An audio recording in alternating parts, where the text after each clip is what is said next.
Hi guys, so let's now take a look at gross national happiness, a measurement that goes beyond simply looking at income and output levels within an economy. So this really is going beyond the notion of just simply looking at GDP. This can provide a really powerful evaluative strand for any essays that you are undertaking when you're looking at economic growth and GDP. Okay, so this was first pioneered in Bhutan in the 1970s, and really it's based upon the principle that every human aspires for happiness and that a country's development should be measured in its happiness. Okay, a lot of people see this as a little bit woolly, a little bit subjective, difficult to measure, and we'll see some of those criticisms in just a moment. But the real question, the fundamental question driving this notion of gross national happiness is, how do you balance economic development with happiness? So how do you ensure that the economy is actually growing, but the people are actually happy living there, and that they do have a sense of purpose and so on? Really there's four pillars within this measurement, and that is focusing on sustainable and equitable socio-economic development. So that is economic development which is manageable and can be sustained over a long period of time, so it doesn't lead to big environmental degradation perhaps, or resource depletion of primary resources, that it's fair and that it's good for the people of the given economy.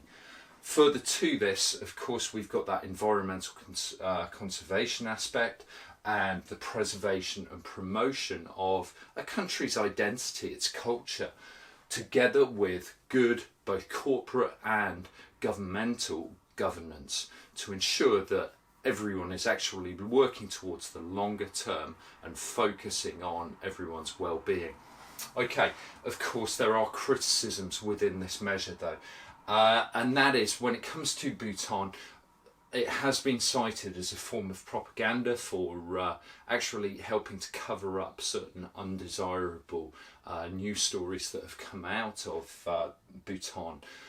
So is this a form of propaganda? Is it a form of the government actually making themselves look better than they truly are? Perhaps.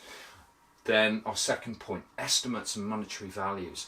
So how can you actually estimate monetary values when it comes to socioeconomic development, when it comes to the conservation of the environment and so on? So this can be very difficult to measure, and further to that we've got a very subjective measurement of what happiness means, because happiness to one person may be completely different to the happiness and well-being of another person. So it can vary and it can be quite subjective.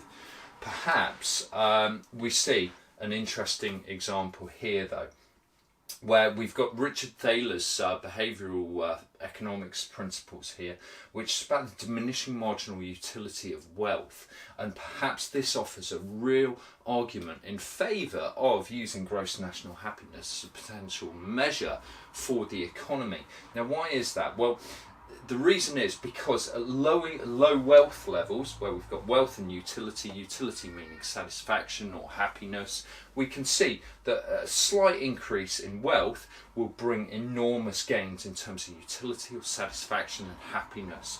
Whereas at latter stages of development, when people are very wealthy, a big increase in wealth is needed just to get a marginally much smaller increase in utility or satisfaction. Okay, so perhaps this provides a real argument in favour of focusing on this, particularly at these levels, because people seem not to gain that much happiness from being simply made wealthier. Finally, we've got green GDP, and green GDP is an alternative measure that could be used. Can I watch Peppa Pig? Okay, one moment, sweetheart. So we've got green GDP, and that is where GDP is calculated and then the environmental costs are subtracted. Right, okay, we're going to stop there. Thanks guys, hope that was useful.